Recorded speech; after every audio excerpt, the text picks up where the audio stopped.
what kind of explanation might work.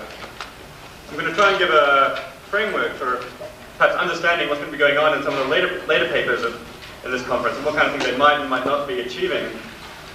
And towards the end I might outline my own preferred approach to giving a kind of a scientific theory of consciousness. So if we can move on to the next slide.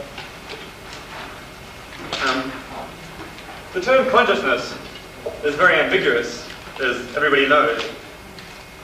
It means a whole lot of things. It refers to a whole lot of phenomena. Some of those phenomena are really quite easy to explain, relatively. Some of them are quite hard. So to move straight to the center of the problem, I think by far the hardest and most interesting problem of consciousness is the problem of experience. Right?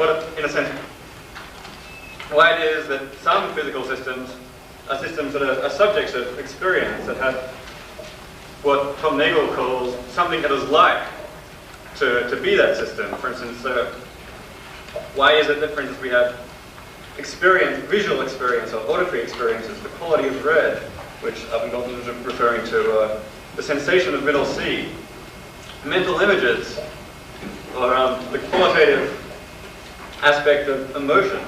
How is it that any physical system could be a subject of experience in this sense? This is what some philosophers call qualia, and some, as Owen Flanagan is saying, call phenomenology or phenomenal consciousness. Or just to disambiguate this, I'll call this a problem of conscious experience.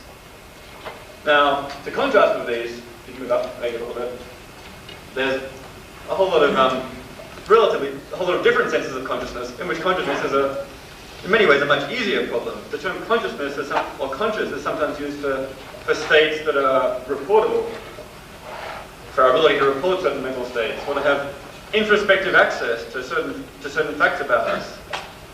We have mechanisms that can access internal mental states and report them. We can control our behavior in deliberate ways. We have a certain concept of the self. We have access to facts about the world and knowledge of the world. This is sometimes the term consciousness is used in that very broad sense. Sometimes the term consciousness is used for the distinction between just being awake and being asleep. Now, there's not really an issue about whether these things can be explained scientifically. If this is what the term consciousness was being used to refer to, it just wouldn't really be much of a problem. I mean, these are hard problems and interesting problems, but in their way.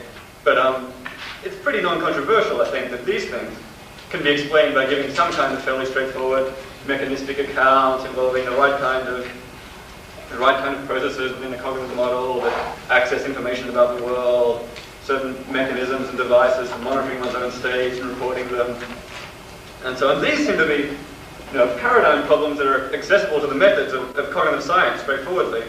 And in this sense of consciousness is analogous to problems like learning and memory. I don't want to demean these too much by calling them easy.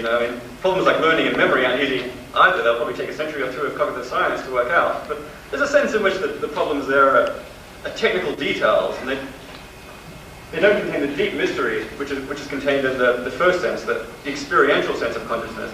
I think that's probably what we here are really the most interested in. It's interesting to actually look sometimes at what both philosophers and scientists do when they're talking about consciousness or writing a paper on consciousness. They'll start their paper by talking about the mysteries of consciousness in the first sense, and what is it like? How can we have a theory of this? Then they go on to outline their theory of consciousness in the second half of the paper, and it very frequently turns out to be a theory of one of the easy things, reportability or introspective access, and so on. And they say, well, see, consciousness isn't such a hard problem after all. We can have a theory. I think you have to watch out for this kind of bait and switch. Next slide. The reason I think why these easy problems are easy is precisely because they concern the explanation of certain of our abilities or capacities or functions, functionally definable capacities. And for this kind of problem, all we need to explain them is to outline a kind of mechanism. A mechanism that will perform the function in question, such a mechanism that leads to verbal reports, a mechanism for accessing certain internal contents and reporting them in behavior, a mechanism for discriminating information about the world, and so on. Now, in fact, I think if you look, throughout science, and particularly throughout productive explanation of higher level phenomena in science in terms of low level phenomena, we see that most explanation is like this. If you move it up some. Further? Maybe further. Usually when, for instance, when people explain genes in terms of DNA, what's given, right, is a mechanism, an explanation of a mechanism by which hereditary characteristics and hereditary information can be transmitted from one generation to another. And that's basically the problem of explaining genes. It's a problem of explaining how that function, the transmission of hereditary information, can be performed.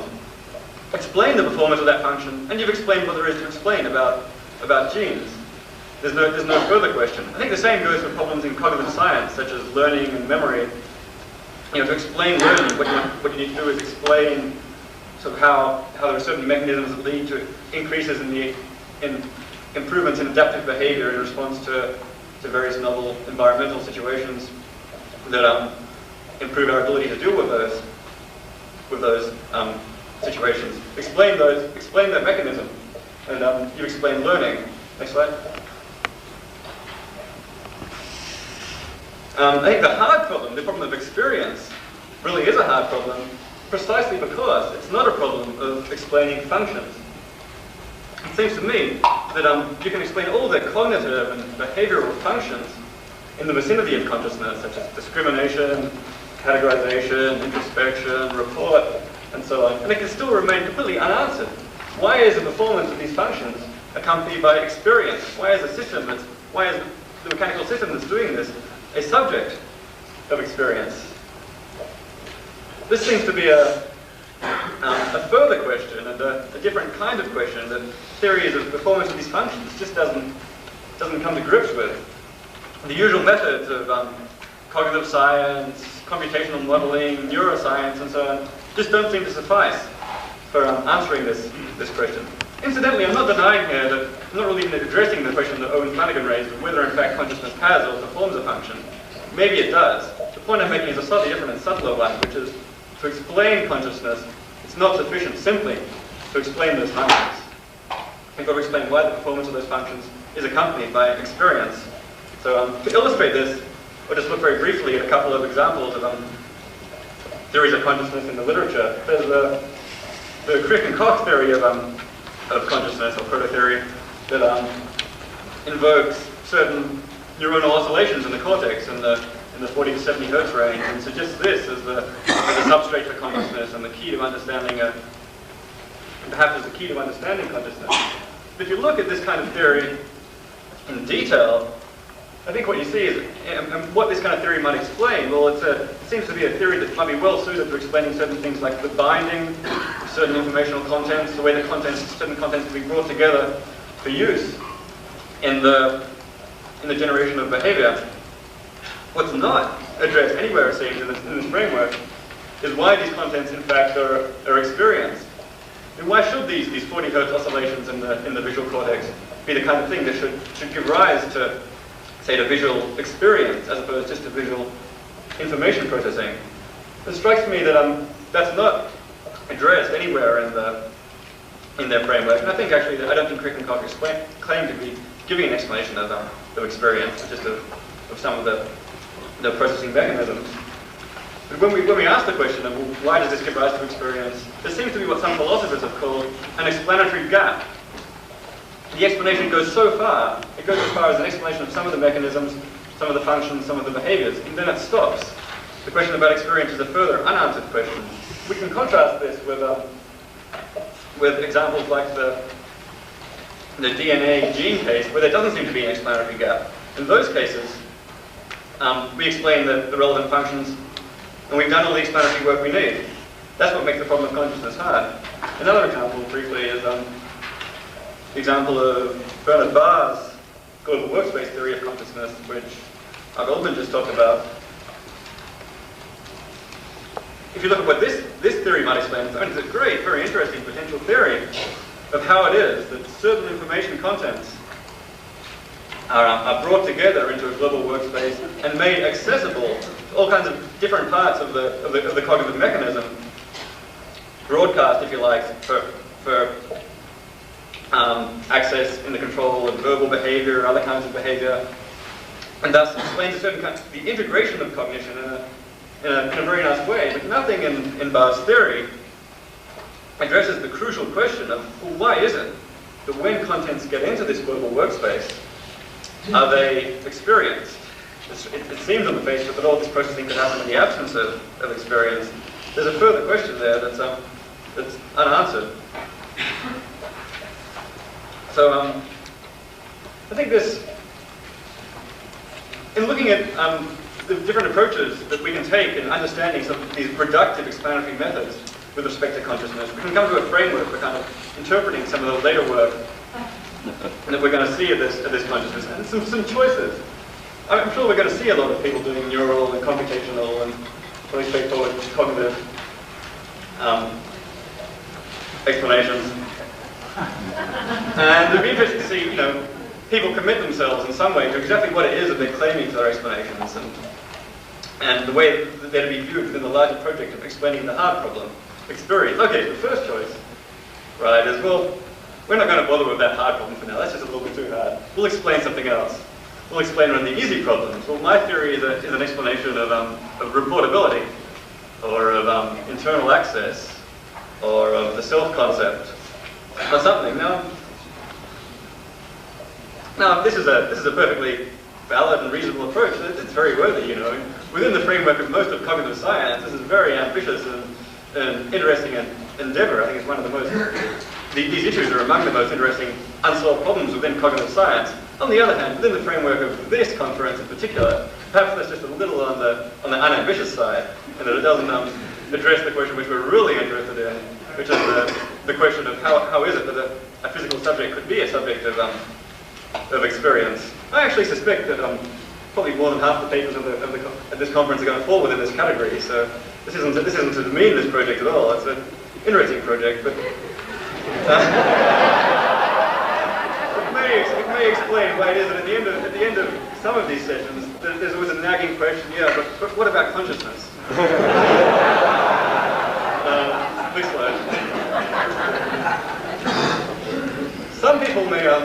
Some people take a harder line, a harder approach here. They say, well, once we've explained all these functions, we've really explained all there is to explain. And someone like Dan Dennett takes a line more or less like this.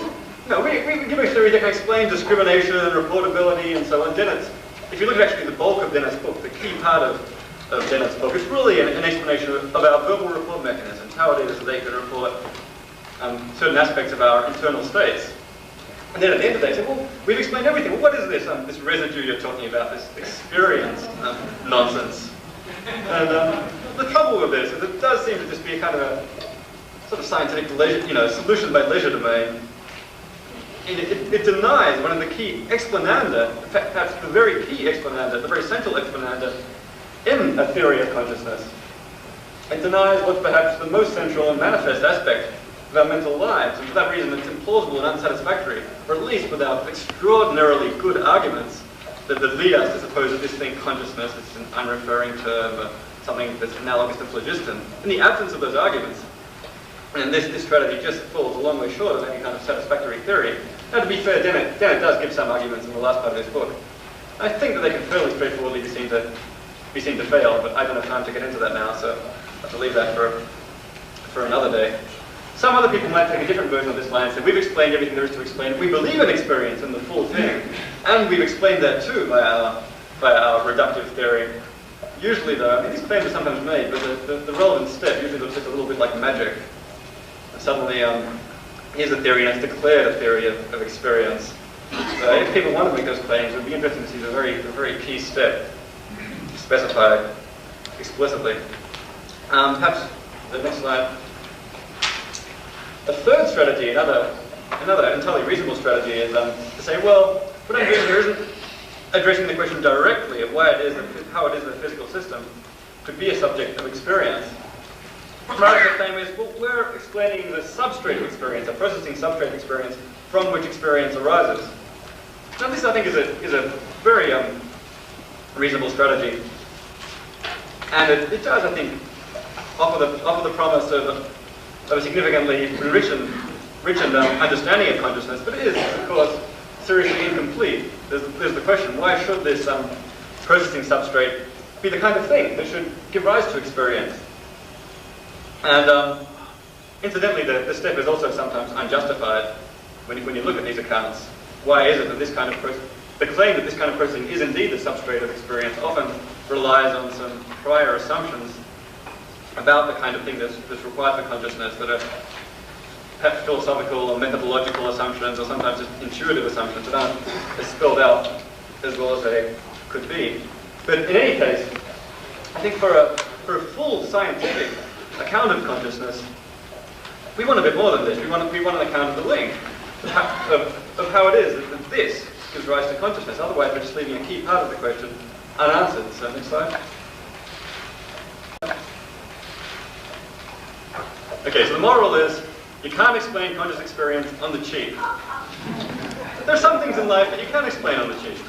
It seems that there's a real sense in which you can explain, say, biology or genetics or life even on the cheap in terms of physics. You don't need to invoke anything fundamentally new to get genetics from physical mechanisms. It's the right physical mechanisms combining in the right way. Reductive explanation seems to work well in, say, in biology and in certain parts of cognitive science. It doesn't seem to work though. This kind of reductive explanation just doesn't seem to be the kind of thing that works for consciousness. I mean, it would be great if it did. It would be wonderful. It would make life a lot easier. But this is why consciousness is a problem. This is why it's a hard problem. So I just don't think it does work. Now, some people at this stage want to say, well, let's just give up. Consciousness is too hard. Perhaps it's not even an appropriate subject matter for science. We're going to remain mystified by it forever. We should just accept it. I think this is just gratuitously pessimistic. Just because a problem isn't easy doesn't mean it's unsolvable. I think it does mean we have to broaden our vision of what works. I think consciousness is certainly a part of nature. It's a perfectly reasonable natural phenomenon, and it ought to be governed by natural law. So, in the same way that everything in the universe is. So we just need to broaden our vision of explanation and look for a new, broader kind of explanation. So, what we really need in our theories is an extra ingredient over and above these purely reductive, process-oriented components. So this is what amounts to a challenge for those who really are claiming to give a serious theory of conscious experience at this conference. Well, what is your extra ingredient? And how is it that this extra ingredient is going to be the kind of thing that should explain consciousness? I mean, there are all kinds of extra ingredients out there that people are likely to appeal to. Now, I'm sure there are people who are going to want to invoke, say, dynamical systems or chaos or non-computational processes, or particularly spiffy new developments in neuroscience. The question is always going to be, I mean, these things, wonderful as they are, they just seem to give you new and more interesting explanations of processes and of functions and of how these functions might be performed. For all of these things, the question, why should that kind of dynamic or non-computational process give rise to experience, arises just as strongly as it did in the original case, say, of computation. Some people want to invoke quantum mechanics, but even there it seems that the process is, the same question arises. Why should this kind of quantum process, non-local as it might be, non-algorithmic as it might be, why should that be the kind of thing that should give rise to and explain experience? The explanatory gap seems to arise as strongly as ever. So, okay, next slide. My strategy is to take seriously the idea that the study of consciousness in some ways is going to be more like the study of physics. It's going to be more like physics than biology, in that it invokes a fundamental part of nature. Sometimes in science, usually in physics, you do have to take certain things as fundamental and not to be sort of explained reductively in terms of more basic things. Physics, for instance, invokes space-time, mass energy, and charge, and so on as fundamental, and then gives a theory of these things by giving an explanation of relations between various kinds of fundamental entities in terms of fundamental laws, and brings everything else out as a consequence. So the idea is that for consciousness, maybe we can move on to the next slide. For consciousness, we're going to have to invoke something else fundamental to see what's really going on with consciousness. Perhaps not invoke consciousness itself as fundamental, but invoke something new, some kind of proto-phenomenology, if you like, which is something over and above physics, and which will then explain consciousness. I think one way to see why this might be necessary is it seems that everything in physics is compatible with with the absence of consciousness, we can imagine, metaphorically I hasten to add, we can imagine God creating the world, creating all the physical stuff in the world, the distribution of all the fundamental particles and forces and waves and fields in space-time. And then God has now done almost all the work that God needs to do, right? Once you've created all these particles and so on, you've got all the lecterns and the tables and the chairs, they come along for free. And it seems that, say, life comes along for free in a certain sense too, once you've created all that physical stuff. Consciousness, it seems, doesn't come along for free. You need something extra, and this is why there's a suspicion that you need to invoke something new and fundamental for consciousness. And I should say, consciousness on this view, it's still perfectly reasonable to say that it arises from the physical. I think there's no doubt that my conscious experience arises from the brain. But we need certain basic, fundamental psychophysical principles to explain how. And incidentally, seeing as we are invoking new fundamental principles here, I think it's appropriate to adopt the kind of strategies that work in looking for fundamental principles in physics, principles such as simplicity and beauty, and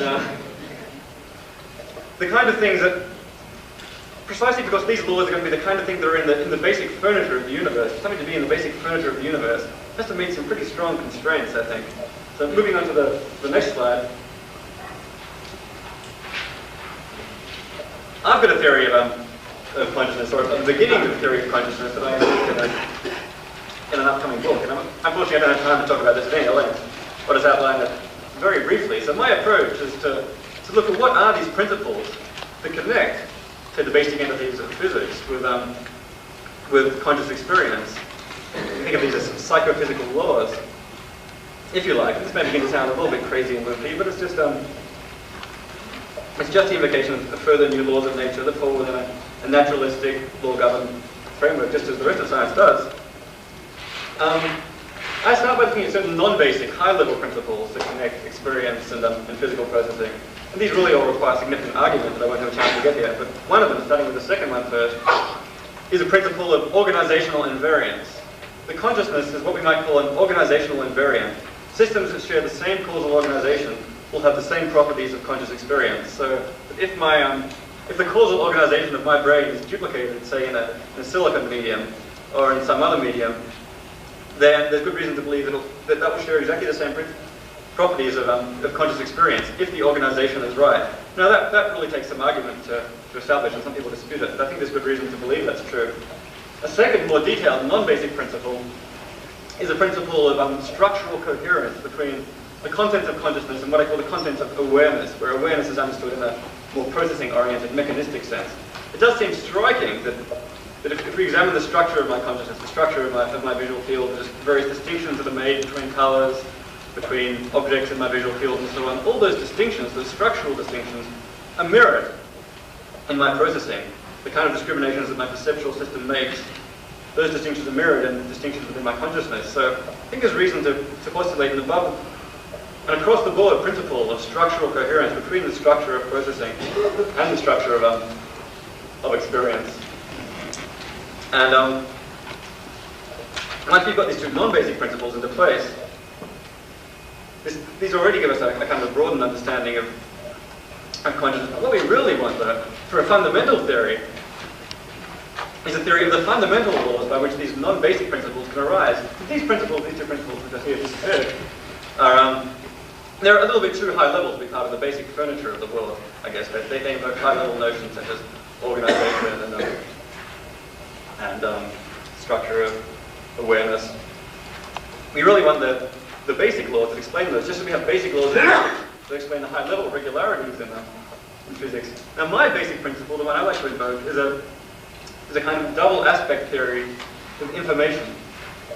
And very briefly, on this theory, the notion is that information, what's taken as fundamental, is information. And more or less in the sense that goes back to Chalmers, but developed in certain ways. Whenever certain distinctions are made within physical processing and carried on down a causal chain, there's information present. And the theory postulates that information has two basic aspects, a physical aspect and what we can call a phenomenal aspect. We take this as fundamental, and from then it seems that in a certain way, with a lot of elaboration, we can recover the basic structure and a theory of consciousness. And it will follow, for instance, that that the complex structure of consciousness arises precisely from the complex structure of information and the information processing within the brain, given this kind of information processing, and given this fundamental double aspect principle, that information has these two aspects, we can then predict the complex structure of experience. And this arises precisely because of this basic law of nature.